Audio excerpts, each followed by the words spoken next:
예, 이 동영상에서는 사도행전 1장 1절부터 11절에 대해 말씀드리겠습니다. 예, 사도행전 1장 1절부터 11절은 사도행전의 시작 부분이죠. 루카복음서의 시작 부분과 비슷합니다. 예, 당시의 그리스 문학의 형태에 따라 헌정으로 시작되는데요.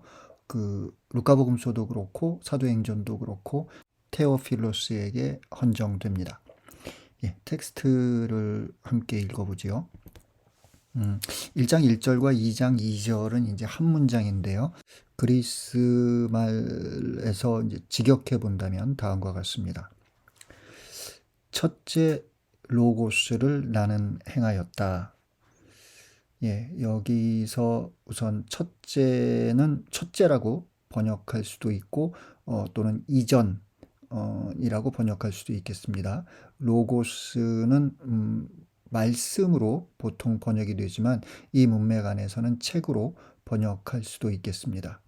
나는 행하였다. 그러니까 썼다라는 그런 의미가 되겠죠. 첫째 책을 나는 썼다. 그런데 그 책은 어떤 책이냐? 모든 것에 관한. 그리고 이제 오라는 감탄사와 테오필로스라는 이름이 나오죠.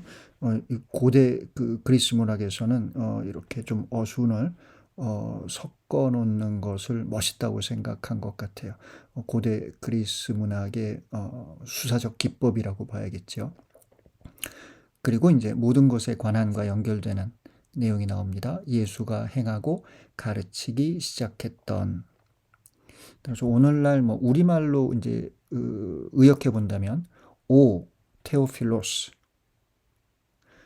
이전 책을 나는 썼습니다. 그 책은 예수가 행하고 가르치기 시작했던 모든 것에 관한 것이었습니다. 그리고 이제 2절에서 이전 책에 대한 시간적인 제한을 명시합니다. 그가 들어 올려진 그날까지의. 예, 따라서 예수가 행하고 가르치기 시작했던 모든 것에 관해서 나는 이전 책을 썼는데 언제까지 썼느냐? 그가 들어 올려진 그날까지의 내용을 담은 책을 나는 썼습니다. 예, 뒤따르는 문장은 이제 분사문인데요. 그가 뽑은 사도들에게 명령하면서, 예, 그러니까 그가 뽑은 사도들에게 명령하면서 그가 들어 올려진 그날까지.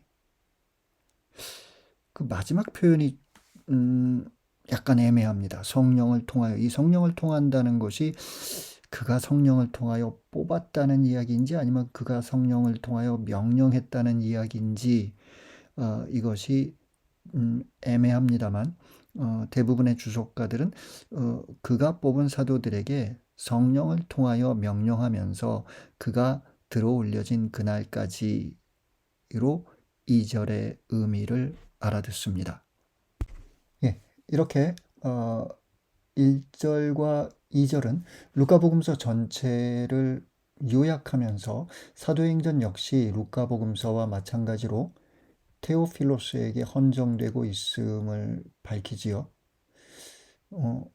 이렇게 누군가에 대한 헌정과 함께 글을 시작하는 것은 고대 그리스 문학에서 일반적인 형태였습니다.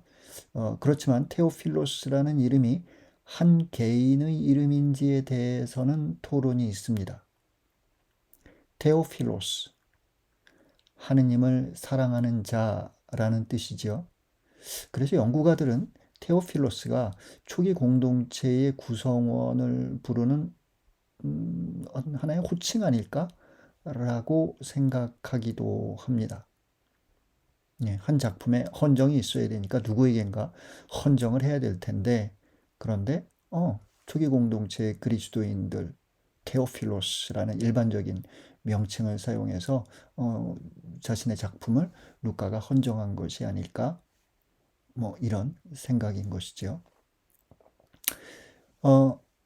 여기서 예수가 행하고 가르치기 시작했던 그러니까 예수의 행함과 가르침이 중요시 되는데요.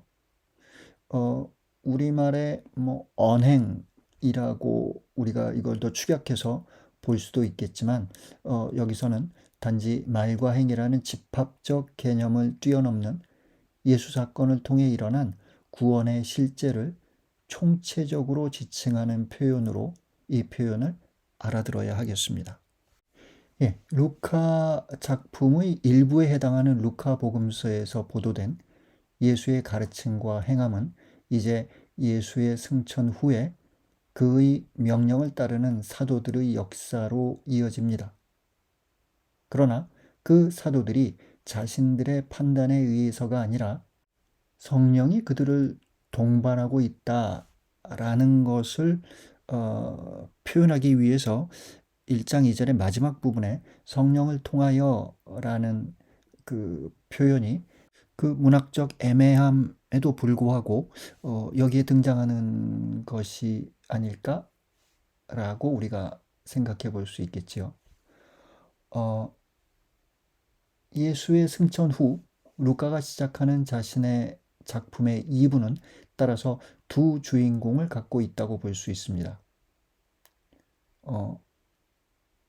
사도행전은 한편으로는 사도들의 행적을 적은 기록이지만 다른 한편으로 볼 때 성령의 행적을 적은 기록이기도 한 것이지요.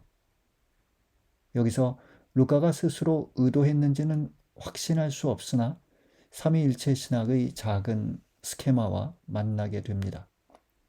구약은 성부의 역사, 루카 복음서가 전하는 내용은 성자의 역사, 그리고 사도행전은 성령의 역사. 예, 앞서서 이 사도행전의 시작 부분이 루카복음서의 시작 부분과 문학적으로 유사하다고 말씀드렸는데요. 루카복음서 1장 1절부터 4절의 텍스트를 슬라이드 화면을 통해서 확인하시기 바랍니다. 예, 사도행전 1장 3절부터 읽어보겠습니다. 그분께서 순환을 받으신 뒤 당신이 살아계신 분이심을 여러 가지 증거로 사도들에게 드러내셨습니다. 그러면서 40일 동안 그들에게 여러 번 나타나시어 하느님 나라에 관한 말씀을 해주셨습니다. 예수님께서는 사도들과 함께 계실 때에 그들에게 명령하셨습니다. 예루살렘을 떠나지 말고 나에게서 들은 대로 아버지께서 약속하신 분을 기다려라. 요한은 물로 세례를 주었지만 너희는 며칠 뒤에 성령으로 세례를 받을 것이다. 예, 여기서 이제 주석가들은 무엇보다도 이제 40일이라는 표현에 주목을 하는데요. 구약에서 보면 시나이산에서 모세가 그 율법을 받을 때 40일을 뭐 먹지도 마시지도 않고 지냈다는 내용이 나오지요. 그리고 공생활을 시작하기 전 예수도 광야에서 40일을 보냅니다. 노아의 홍수 때 40일 동안 비가 내리지요. 예, 이렇게 40일이라는 기간은 무언가를 준비하는 그리고 무언가를 정화하는 시간입니다. 부활한 예수가 승천하기 전에 사도들을 준비시키는 시간을 가졌다라는 어떤 상징적인 의미로 이 40일을 우리가 알아들을 수 있겠습니다. 예, 그런데 이제 문제는 루카복음서를 보면 40일이라는 시간이 언급되지 않지요. 오히려 전체적인 이야기의 흐름은 마치 예수 부활부터 승천이 그냥 하루에 일어난 것처럼 루카복음서는 서술합니다. 예, 이런 차이를 우리가 어떻게 설명할 수 있을까? 주석가들은 뭐 다양한 설명을 하지요. 어떤 사람들은 루카복음서를 쓰고 사도행전을 이제 루카가 집필하게 되는데 그 사이에 루카가 어떤 새로운 전승을 접한 것이 아닐까라고 생각하는 사람도 있고 루카복음서를 마무리하면서 루카가 가졌던 그 신학적인 그림과 사도행전을 시작하면서 루카가 가졌던 어떤 신학적인 구도가 달랐기 때문에 이런 차이가 생겼다고 보는 사람도 있습니다. 예, 3절의 그 끝부분을 보면 그 40일 동안 예수는 제자들에게 하느님 나라에 관한 말씀을 해 주었다는 내용이 나옵니다. 이는 예수가 자신의 공생활 동안 선포했던 기쁜 소식 전체를 한마디로 요약하는 것이지요. 그러므로 사도들을 준비시키는 예수의 말씀은 자신이 선포한 복음과 일관성을 유지합니다. 이는 루카복음서라는 루카 작품의 일부와 사도행전이라는 2부의 중심축으로서 하느님 나라라는 신학적 개념이 작동하고 있음을 시사합니다. 4절에서는 특정한 식사 때에 예수가 한 명령이 언급됩니다. 여기서 예수의 명령은 루카 24장 49절의 반복이라고 볼 수 있습니다. 왜 예루살렘에 머무르는 것이 중요한지에 대해 텍스트는 설명하지 않습니다. 오늘날 이제 주석가들이 설명하는 것은 루카에 있어서는 화합, 일치 이런 것이 중요한데 유다계 그리스도인들과 이방계 그리스도인들을 함께 아우르기 위해서 예루살렘에서부터 출발해서 유다 그리고 사마리아와 갈릴레아 그리고 온 이방 세계로 복음이 퍼져나가는 그런 하나의 그 지리적인 진행 방향을 루카가 제시한 것이 아닐까라고 주석가들은 짐작하는 거죠. 예, 이 대목에서 루카는 갈릴레아로 가서 예수를 기다리라는 마르코 복음서와의 어떤 차이를 보입니다. 마르코 복음서 14장 28절 그리고 16장 7절을 참조하시기 바랍니다. 예, 루카에 있어서 예루살렘은 성전과 함께 구세사의 중심이며 예수 여정의 최종 목적지였고 성령 강림의 장소이고 초기 공동체가 시작되는 곳이며 사도들의 선교의 발화점입니다.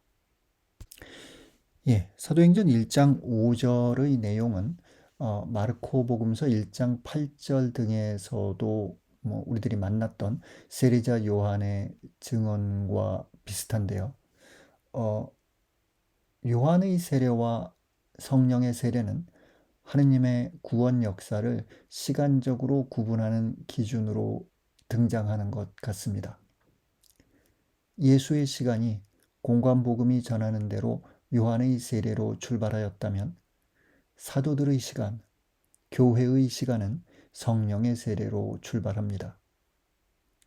예수의 시간에 예수가 성령과 함께한 유일한 존재였다면 교회의 시간에 사도들과 사도들의 증거를 믿고 따르는 그리스도인들이 성령과 함께 하게 됩니다. 예, 6절부터 읽어보겠습니다. 사도들이 함께 모여 있을 때 예수님께 물었다. 주님, 지금이 주님께서 이스라엘에 다시 나라를 일으키실 때입니까? 그러자 예수님께서 그들에게 이르셨다. 그 때와 시기는 하느님께서 당신의 권한으로 정하셨으니 너희가 알 바 아니다. 그러나 성령께서 너희에게 내리시면 너희는 힘을 받아 예루살렘과 온 유다와 사마리아 그리고 땅 끝에 이르기까지 나의 증인이 될 것이다.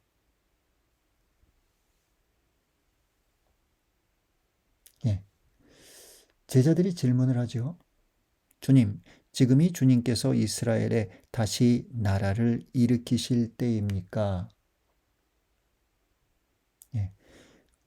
이 질문은 이제 과연 이제부터 어떤 일이 생기겠냐는 어떤 일반적인 질문처럼 보이기도 합니다.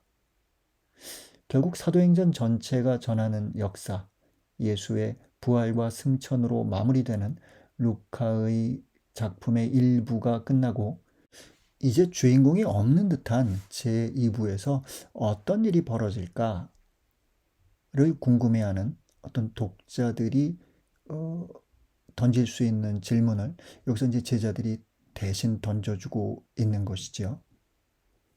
그런데 예수는 그 질문에 대답하지 않습니다. 왜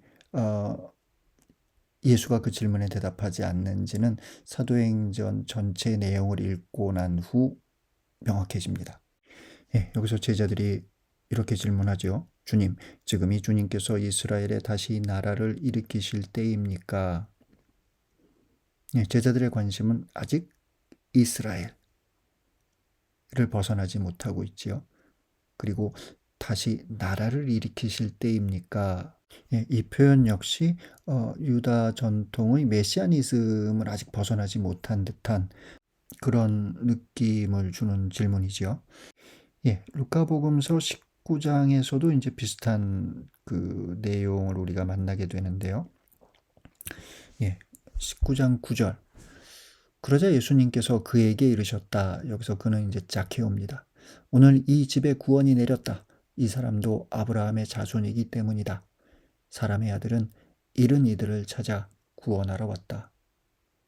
사람들이 이 말씀을 듣고 있을 때 예수님께서는 비유 하나를 덧붙여 말씀하셨다. 예수님께서 예루살렘에 가까이 이르신 데다 사람들이 하느님의 나라가 당장 나타나는 줄로 생각하고 있었기 때문이다. 그러면서 이제 예수는 미나의 비유를 사람들에게 들려줍니다. 여기서 중요한 것은 하느님의 나라가 당장 나타나는 줄로, 당장 메시아 왕국이 시작하는 줄로, 조금 더 넓은 그런 지평 위에서 생각해 본다면 그 신약 성경의 중요한 질문 중에 하나지요. 예수의 재림이 임박한 것으로. 루카에게도 중요한 질문이었을 것입니다.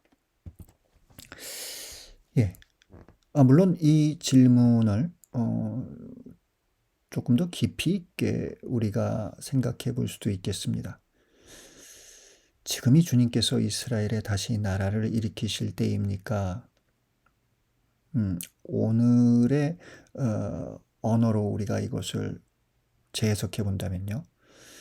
예수 부활과 함께 기존의 사람들이 가졌던 의미와 가치 체계가 뒤죽박죽 돼버렸습니다. 무엇을 추구하며 살 것인지 또 어떻게 살 것인지 라는 질문이 예수 부활과 함께 혼란스러워진 거죠. 어떤 의미와 가치를 추구하며 부활과 함께 시작된 새로운 현실을 살아갈 것인가 라는 질문으로 그 제자들의 질문을 재해석해 볼 수도 있겠습니다. 루카는 이와 같은 질문에 예수 사건으로부터 시작된 종말론적인 시간을 우리들이 살아가고 있는데 그것이 완성에 이르기까지 그리스도인들은 복음적 일상을 살아가야 한다. 그 복음적 일상이란 예수 그리스도의 죽음과 부활을 증거하는 삶이다. 그런데 그런 증거하는 삶을 인간의 능력으로 우리는 살아갈 수 없기에 우리들은 성령의 힘을 필요로 한다. 이런 것이 어떤 루카가 갖고 있는 신학적 구도라고 할 수 있겠습니다. 다시 사도들의 그 질문으로 돌아가 보지요.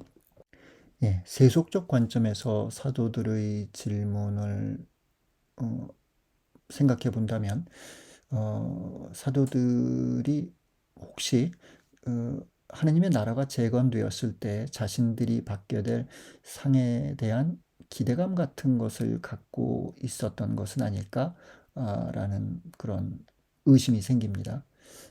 예수는 이러한 제자들의 기대감을 교정하면서 오히려 사도들이 해야 할 바를 여기서 지시하고 있다라고 우리가 이 텍스트를 이해할 수도 있겠습니다. 8절에서 이미 5절에서 들은 성령의 세례에 대한 언급이 반복됩니다. 이 성령의 세례를 통해 사도들은 예수의 증인이 될 능력을 얻게 됩니다. 여기서 땅 끝에 이르기까지라는 어구가 삽입되면서 복음의 선포가 결국 이방인들에게까지 이르게 될 것임이 암시되고 있습니다. 예. 하느님 나라의 완전한 도래는 자유롭게 구원하시는 아버지의 권한, 아버지의 권능이라는 것이지요. 네. 따라서 사도들이 해야 할 것은 예수 그리스도의 증인으로 살아가는 일인데, 그것을 위해서 지금 사도들이 할 수 있는 일은 성령을 기다리는 일입니다. 그러므로 승천부터 성령 강림까지는 기다림과 또 성령을 청하는 기도의 시간입니다. 그렇게 성령을 받게 되면 그때부터 사도들에게는 새로운 시간이 시작되는 것이지요. 그 시간은 증거와 선포의 시간입니다. 예, 사도들이, 그리고 이제 사도들을 통해 그리스도인들이 된 사람들이 얼마나 간절하게, 그리고 어떤 믿음을 가지고 성령을 청해야 하는지에 대해서 루카복음서 11장은 다음과 같은 예수의 가르침을 전합니다. 내가 너희에게 말한다. 청하여라, 너희에게 주실 것이다. 찾아라, 너희가 얻을 것이다. 문을 두드려라, 너희에게 열릴 것이다. 누구든지 청하는 이는 받고 찾는 이는 얻고 문을 두드리는 이에게는 열릴 것이다. 너희 가운데 어느 아버지가 아들이 생선을 청하는데 생선 대신에 뱀을 주겠느냐? 달걀을 청하는데 전갈을 주겠느냐? 너희가 악해도 자녀들에게는 좋은 것을 줄 알거늘 하늘에 계신 아버지께서야 당신께 청하는 이들에게 성령을 얼마나 더 잘 주시겠느냐.